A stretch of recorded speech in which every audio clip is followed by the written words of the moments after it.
মেঘাকে উচিত শিক্ষা দিতে এবার ওর পাতা ফাঁদেই ওকে বিপদে ফেলার জন্য এবার তরি কাকাকে মেঘার বর বেশে চেহারা পরিয়ে বিয়ের আসরে বসিয়ে দিল ঈশান এবং কুসুম মিলে। হ্যাঁ বন্ধুরা, ভিডিওতে লাইক দিয়ে দেখতে থাকুন।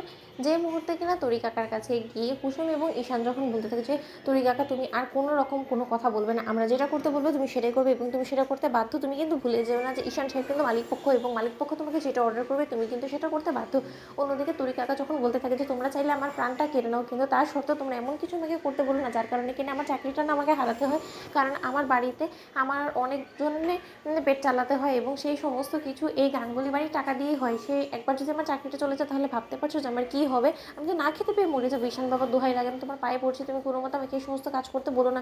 তুমি কেন আমার কাছে এই ধুতি পাঞ্জাবি নিয়ে এসেছো বলো তো? অন্যদিকে ঈশান বলতে থাকে যে এই পাঞ্জাবি এবং ধুতি নিয়ে এসেছে এই কারণে, কারণ তুমি আজকে বর পেয়েছে, তুমি ওই বিয়ের আসরে বসবে এবং এর থেকে কোনো রকম কোনো বাড়তি কথা আমি শুনতে চাই না। অন্যদিকে আয়ুষ যখন বলতে থাকে যে কিন্তু ঈশান এই সমস্ত কিছু করে কী লাভ হবে বলতো, যখন কিনা শুভদৃষ্টির সময় মেঘা ওর বরের চেহারাটা দেখবে তখন আমার জায়গা তরি কাকাকে দেখা মাত্রই তো চিৎকার করে উঠবে এবং সেখানে তো সমস্ত কিছু শেষ হয়ে যাবে। অন্যদিকে ঈশান তখন বলতে থাকে যে ভাইদা আমাদের প্ল্যানটা আমাদের ভাবে এক্সিকিউট করতে দে, তুই সব বিষয়ে নাক গলাস না, তোকে যেটা করতে বলেছে তুই সেটা কর, তুই নিজেকে আড়াল করে রাখ যাতে করে কিনা কেউ এটাও ধরতে না পারে যে তরি কাকা বসেছে তোর জায়গায় নিয়ে। ঠিক সেই সময় মেঘা যখন কিনা দেবলিনাকে বলতে থাকে যে Debolina I just can wait, আর কয়েকটা ঘন্টার ব্যবধান মাত্র, তার পরবর্তীতে এই গোটা সাম্রাজ্যে আমি একা রাজত্ব করবো না, সরি মানে তোকে সঙ্গে করে নিয়ে, এবং এই প্রপার্টি থেকে শুরু করে সমস্ত কিছু আমার হাতের মুঠোয় দেখবো। আমি যাকে যেভাবে নাচাবো তাকে সেভাবেই নাচতে হবে, নয়তো বা তাদের কপালে যে কী দুঃখ আছে সেটা তো তারাও এখনো পর্যন্ত বুঝে উঠতে পারছে না। ওই ইন্দ্রাণী গাঙ্গুলি নিজে খাল কেটে কুমির এনে নিজের পায়ে নিজেই কোড়ল মারছে। অন্যদিকে বিয়ের আসরে বসে যাওয়া মাত্র ইন্দ্রাণী গাঙ্গুলি যখন বলতে থাকে যে রাজ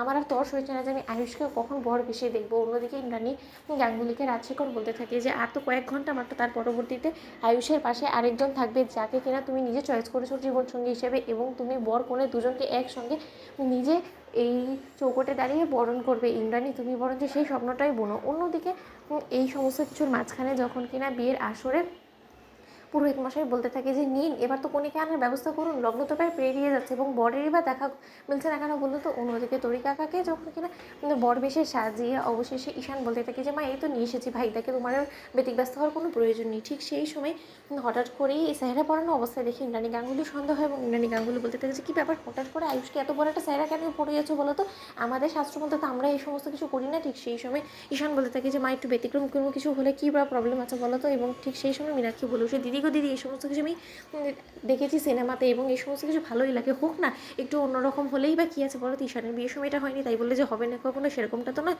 একটু অন্যরকম হোক। ঠিক সেই সময় তরি কাকা বসে যায়। তো বন্ধুরা লাইক কমেন্ট শেয়ার করো, সাবস্ক্রাইব করো।